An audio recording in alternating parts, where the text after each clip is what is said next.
এই যে নবাব নন্দিনী, তা কটা বাজে খেয়াল আছে? এখনো নাকে তেল দিয়ে ঘুমাচ্ছিস যে? এই তোমায় এই তো উঠে গেছি। আসলে কাল রাতে একটু ঘুমাতে দেরি হয়ে গেছিল তো তাই। থাক, অত অজুহাত দেখাতে হবে না। বলি ঘরের কাজ তো সব পড়ে আছে, ঝাঁট দেওয়া, বাসন মাজা, রান্না করা। তা এগুলো কি তোর মোড়া মা এসে করে দিয়ে যাবে? যা এক্ষুনি করে ফেল তাড়াতাড়ি। এই কিরে মা, তুই আবার উঠছিস কেন? তোর আগে জল খাবারটা রেডি করি, তারপর তোকে ডেকে তুলবে। এখন ঘুমা মা, তুই এখন ঘুমা। তুই হা করে দাঁড়িয়ে রইলি যে, কথাগুলো কি তোর এখনো কানে ঢোকেনি নাকি? হ্যাঁ মা, হ্যাঁ আমি এক্ষুনি যাচ্ছি। মেয়েটাকে দিয়ে আর কত খাটাবে? ওইটুকুনি তো একটা মেয়ে, একটু তো বিশ্রাম দিতে পারো ওকে। হ্যাঁ এই শোনো, তোমার অত আধিক্যতা দেখাতে হবে না। সেটা আমিই ঠিক করব, আমি কি করব না করব। হ্যাঁ, তাই তো করছো। নিজের মেয়েটাকে আদর যত্ন দিয়ে তুলে রেখেছো, আর সৎ মেয়েটাকে গরুর খাটুনি খাটাচ্ছ। তাও যদি জানতাম নিজে একটু গতর নাড়িয়ে খাও। হ্যাঁ, তা তো বলবেই। আমরা রাত দিন খেটে মরছি, সেটা তোমার চোখে পড়ছে না। তোমার আদরের বড় মেয়ে কাজ করছে, তাই তোমার নজর জ্বালা করে উঠছে, তাই? হ্যাঁ তাই, নিজে কত কাজ করো সেসব জানা আছে। সারাদিন রাত শুধু আমার মেয়েটার পিছনেই তো পড়ে থাকো, তাছাড়া আর কাজটা কি তোমার? হ্যাঁ উফ বাবা, কেন মাথা গরম করছো? আমার কোনো অসুবিধা হবে না, বিশ্বাস করো। আমি এক্ষুনি সব কাজ করে দিচ্ছি। মাথা গরম কি আর সাথে হয় রে মা? আমার পোড়া কপাল, আমি তোকে সুখী করতে পারলাম না। তোর মা মারা যাওয়ার পর ভেবেছিলাম তুই যাতে একটু ভালো থাকিস, মায়ের ভালোবাসা পাস, তাই আবার একটা বিয়ে করেছিলাম। কিন্তু এটা বুঝিনি বিয়ে করে আমি একটা রাক্ষসী ঘরে এনেছি, যে তোর ভালোবাসা তো দূরের কথা, রাত দিন তোকে চিবিয়ে খাচ্ছে। আমি আছি বলে তোমার মেয়েটা উদ্ধার হয়েছে। যাও না, যাও, কোন চুলে যাবে, যাও না, বিদায় হও না এখান থেকে। হ্যাঁ তাই যাবো, আমি আমার মেয়েকে নিয়ে একদিন বেরিয়েই যাবো এখান থেকে। হ্যাঁ তাই যাও, এই আমি ছাড়া ওই মেয়েকে কেউ ভাত দেবে না। যত সব।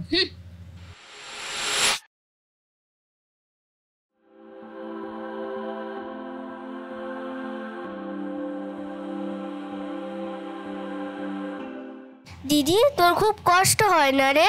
মা তোকে দিয়ে এত কাজ করায়, আমি তোকে যে একটু সাহায্য করো, মা আমাকে কোনো কাজ করতে দেয় না। কি করব বল? না রে বোন, তোকে কিচ্ছু করতে হবে না। তুই তো এখন খুব ছোট। তুই এখন ভালো করে পড়াশুনো কর। তোকে অনেক বড় হতে হবে, নিজের পায়ে দাঁড়াতে হবে। তোর খুব ইচ্ছা হয় না রে দিদি পড়াশোনা করতে? ইচ্ছা তো হয় রে, কিন্তু কি করব বল। মা তো চায় না আমি পড়াশুনো করি। বাবাও নিরুপায়, কিছু করতে পারে না। দিদি, একটা কাজ করলে হয় না? আমি তো এখন ক্লাস 5-এ পড়ি, তুই আমার বই নিয়ে পড়াশোনা করবি। না রে বোন, মা জানতে পারলে খুব রাগ করবে। দূর, মা জানতে পারলে তো তারপর? মা কোনোদিন জানতেই পারবে না। তুই আমার বই নিয়ে রাতে লুকিয়ে লুকিয়ে পড়াশোনা করবি, কেউ জানতেই পারবে না। তুই সত্যি বলছিস বোন? আমি পড়াশোনা করতে পারবো? হ্যাঁ, কেন করতে পারবি না? পড়াশোনাতে তো সবার অধিকার আছে। ওরে পাকা বুড়ি, এখন চ তাড়াতাড়ি বাড়ি যাই, না হলে মা দেখতে পেলে আবার সন্দেহ করবে। হ্যাঁ তাই চ।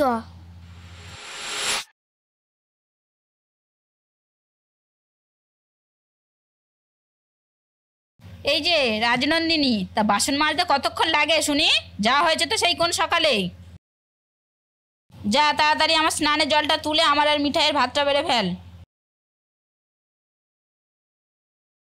ও মিঠাই, দাঁড়িয়ে রইলি যে? বস মা, সকাল থেকে কিচ্ছু পেটে পড়েনি, মেয়েটা আমার শুকিয়ে গেল না খেয়ে। তাড়াতাড়ি বস মা। আর তুই এখানে দাঁড়িয়ে আছিস কেন? যা তাড়াতাড়ি বাকি কাজগুলো সেরে নে। মা, দিদি খাবে না? না, এখনো অনেক কাজ পড়ে আছে। আগে কাজগুলো সারুক, তারপর যদি ভাত থাকে তো খাবে, তার আগে নয়। হে দিদি, তাড়াতাড়ি আয়, পড়াশোনা করবি না?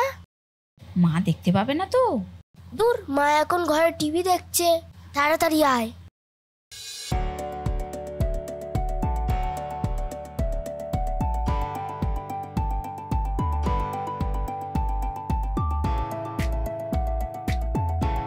মিঠাই, ভাত খাবি? আয় মা, ভাত বেড়েছি।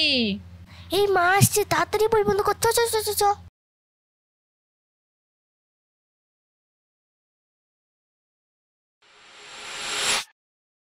মা, কাল থেকে দিদি আমার সঙ্গে স্কুলে যাবে। কেন, ও আবার স্কুলে কি করতে যাবে? আমার একা একা স্কুলে যেতে ভয় লাগে, তাই দিদি আমাকে প্রতিদিন দিয়ে আসবে আর নিয়ে আসবে। তা বেশ, তুই যখন চাইছিস তাহলে না হয় যাবে। তবে মনে রাখিস, সংসারের সব কাজ সেরে তারপর যেতে হবে কিন্তু। হ্যাঁ মা, তুমি চিন্তা করো না, আমি সব কাজ সেরেই তারপর বোনের সাথে যাব।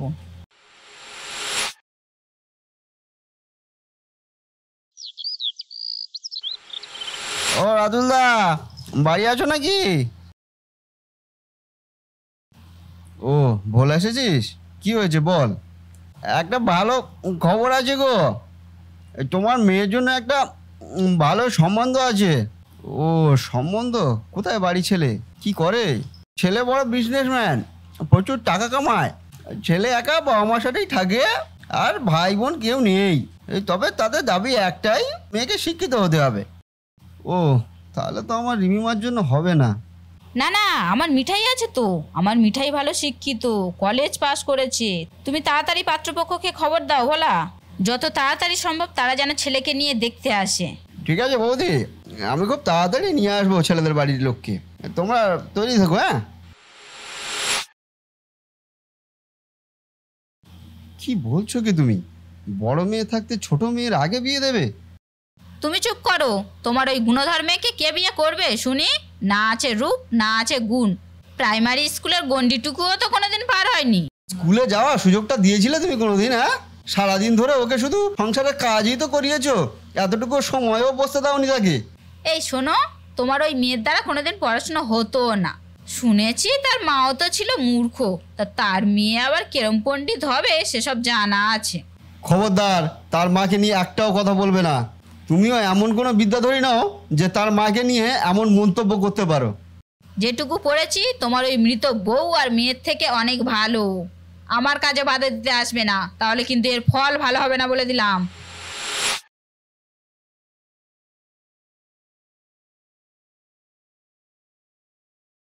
মা মিঠাই, তাড়াতাড়ি তৈরি হয়ে নাও মা, একটু পরে যে পাত্রপক্ষ তোমাকে দেখতে আসবে। কিন্তু মা, দিদি থাকতে আমি কেন বসবো পাত্রপক্ষের সামনে? আগে দিদির বিয়ে হোক, তারপর আমি বিয়ে করব। জেদ করে না মা, তাড়াতাড়ি তৈরি হও। ছেলে মোটা টাকা ইনকাম করে, একবারে ছেলে হাতছাড়া হয়ে গেলে কিন্তু দ্বিতীয়বার আর এ সুযোগ আসবে না। আর তাছাড়া ওর আগে বিয়ে দিলে আমার সংসারের কাজগুলো কে করবে শুনি? আমি কি বুড়ো বয়স পর্যন্ত খেটে খেটে মরবো নাকি? মা, তুমি নিজের স্বার্থের জন্য দিদিকে ব্যবহার করবে? ওর ভালো মন্দ দেখার দায়িত্ব নেই তোমার? না নেই, তোমাকে অত কথা বলতে হবে না। যেটা করছি তোমার ভালোর জন্যই করছি, তাই কথা না বাড়িয়ে তাড়াতাড়ি তৈরি হয়ে নাও। আর এই যে তুমি পুতুলের মতো এখানে হা করে দাঁড়িয়ে না থেকে তাড়াতাড়ি জলখাবারটা তৈরি করতে লেগে যাও। ওরা আসার আগেই যেন সব জলখাবার তৈরি হয়ে যায়, সেদিকটা খেয়াল রেখো।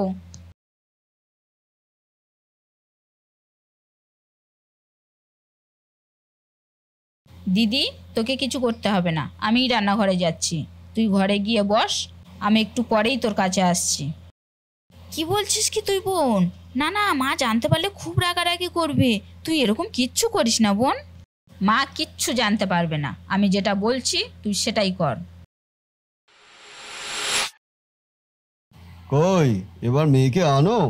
আর কতক্ষণ বসে থাকবো? মা মিঠাই, এবার তাড়াতাড়ি এসো মা, ওনারা অনেকক্ষণ বসে আছে তোমাকে দেখবে বলে।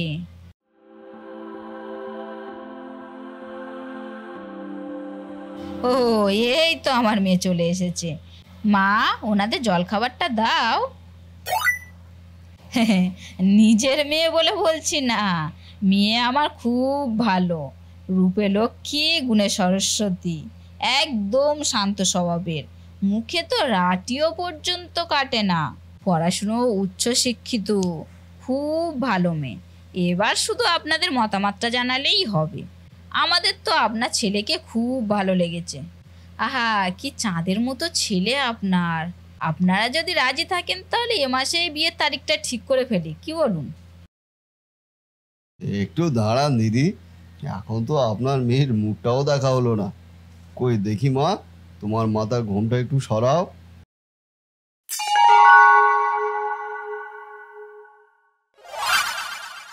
বাহ, মেয়ে তো দেখতে ভারী চমৎকার। তা মা, তোমার নাম কি? আমার নাম রিমি মণ্ডল। তা মা, আমার ছেলেকে তোমার পছন্দ হয়েছে তো? তাহলে তো হয়েই গেল। তাহলে এবার আমরা ফাইনাল কথাটা বলেই ফেলি। কি বলেন দিদি? না, এ হতে পারে না, এ আমার মেয়ে নয়। কি বলছেন? এটা আপনার মেয়ে নয়? মা, কি বলছো কি তুমি? দিদি তোমার মেয়ে নয়? না, না মানে হ্যাঁ মেয়ে, কিন্তু আমি এই মেয়ের জন্য সম্বন্ধ আনিনি। আমি আমার ছোট মেয়ের সাথে বিয়ের কথা বলছিলাম। এ কি দিদি, বড় মেয়ে থাকতে ছোট মেয়ের সাথে বিয়ে? আর তাছাড়া তো আমাদের তো আপনার বড় মেয়েকেই খুব পছন্দ হয়েছে। কি বলিস বাবু, তোর পছন্দ হয়েছে তো? হ্যাঁ বাবা। তাহলে তো বেশ, আর কোনো কথাই নেই। তাহলে আপনারা যত তাড়াতাড়ি সম্ভব বিয়ের ডেটটা ফাইনাল করে ফেলুন। কি বলো বাবা? হ্যাঁ, কিন্তু ওনারা যে শিক্ষিত মেয়েই চায়। আমার রিমি তো শিক্ষিত নয় মা। কে বলেছে বাবা দিদি শিক্ষিত নয়? এই দেখো দিদির সমস্ত সার্টিফিকেটগুলো। দিদি নিজের স্কলারশিপের টাকায় বিয়ে পাস করেছে। কই কই দেখি। হ্যাঁ হ্যাঁ, তাই তো, আমার মেয়ে তো বিয়ে পাস করেছে। দেখুন দেখুন, আপনারা দেখুন, আমার মেয়ে বিয়ে পাস করেছে। বাস, তাহলে তো আর কোনো সমস্যাই নেই। তাহলে এই মাসের 27 তারিখটা বিয়ের ডেট ফাইনাল করে ফেলে। কি বলেন বিয়ে মশাই? আপনারা সেটা ভালো বুঝবেন। তাহলে মা, বিয়ের ডেট তো আর বেশি বাকি নেই, এবার কোমর বেঁধে কাজে লেগে পড়তে হবে তো। অসহ্য।